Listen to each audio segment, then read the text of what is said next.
Typography will kill a design quicker than almost anything else. Unfortunately, it's a complex and nuanced discipline that takes years to master.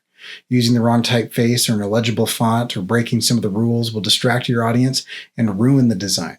Fortunately, there are a few simple things that you can learn to use type legibly and make designs communicate your mood and message. Stick around to the end of the video where I will give you a quick list of easy to follow rules so you can always win. One of the biggest things is understanding the basic principles of graphic design, which I've gone over in another video and I won't be repeating here. If you haven't watched that video, I recommend that you do that right after this one.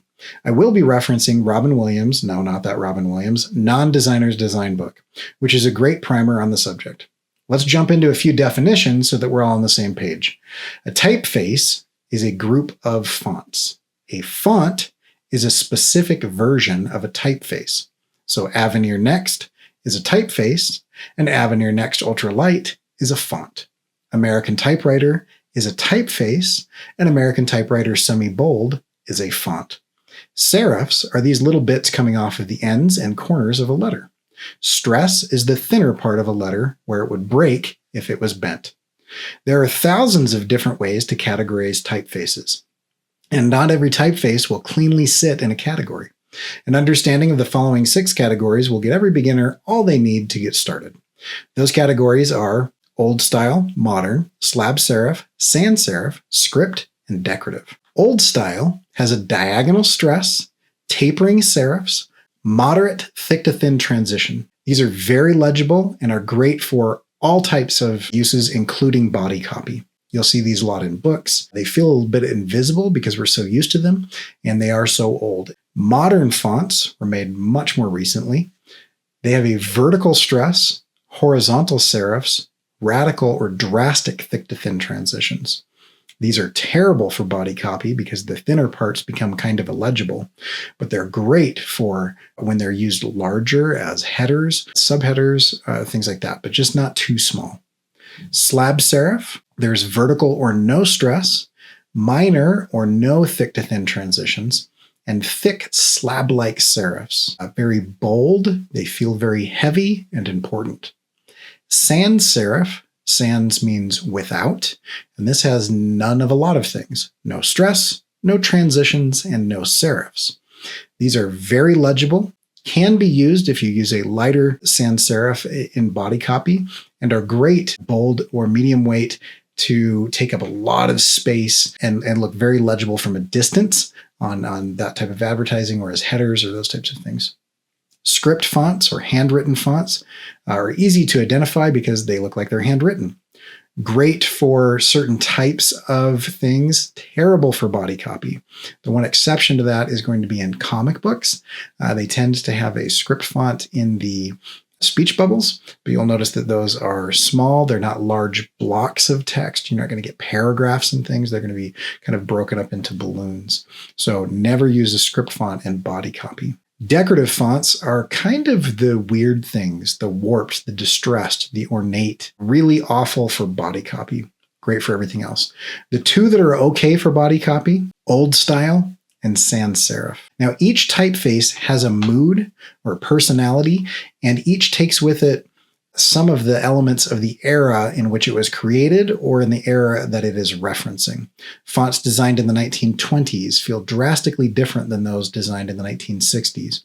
And understanding a little bit of what was going on in the different eras will help you identify fonts that will work for your audience. A freewheeling, curvy, free love hippie font will feel very out of place in your social media post aimed at accountants and comptrollers. Choosing fonts that fit your message and brand voice is an important part of design. You can also contrast fonts, where you use more than one typeface in a design or more than one font in a design. There are lots of nuanced ways to pair fonts. Many of these more nuanced ways require a deep understanding that we will not be getting into in this beginner's guide. So, as you start out, here are 2 basic rules that you should follow until you understand more. You can contrast weight and serifs. If your title has serifs, then your body copy shouldn't. If your title is a sans serif, your body copy needs to be old style.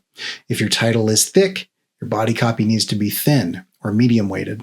When pairing 2 fonts, contrast the weight and whether or not it has serifs. A very safe and easy way to make sure that you are pairing fonts appropriately is that you use the same typeface throughout the design. Using different fonts of the same typeface ensures that everything works together because a professional typographer designed it that way. Now, there are 3 different ways that you can put fonts together. One of them you should never do because it's terrible. The other 2 are okay.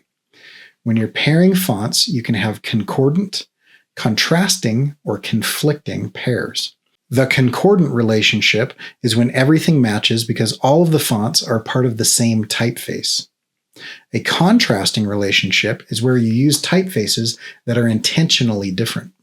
A conflicting relationship is when you use typefaces that are very similar, but not the same. Concordant and contrasting are good. Conflicting is bad. Now, here are some rules that you should follow when you're laying out type. Hyphens. Turn them off.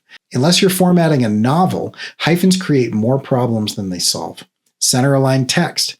You're probably not ready for this, so use left alignment instead.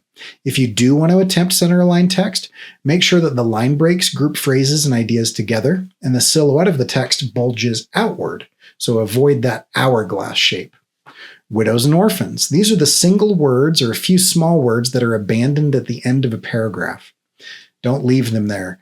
Use tracking and see if you can have them jump up a line or throw a few words down with them so that they're not alone. Or consider slightly resizing the rag edge of your text box. Paragraph indentation and spacing.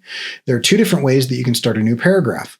Space or indentation. You can use proximity by putting a gap in between the end and at the beginning of the paragraph, or you can indent the first line of the beginning of the next paragraph.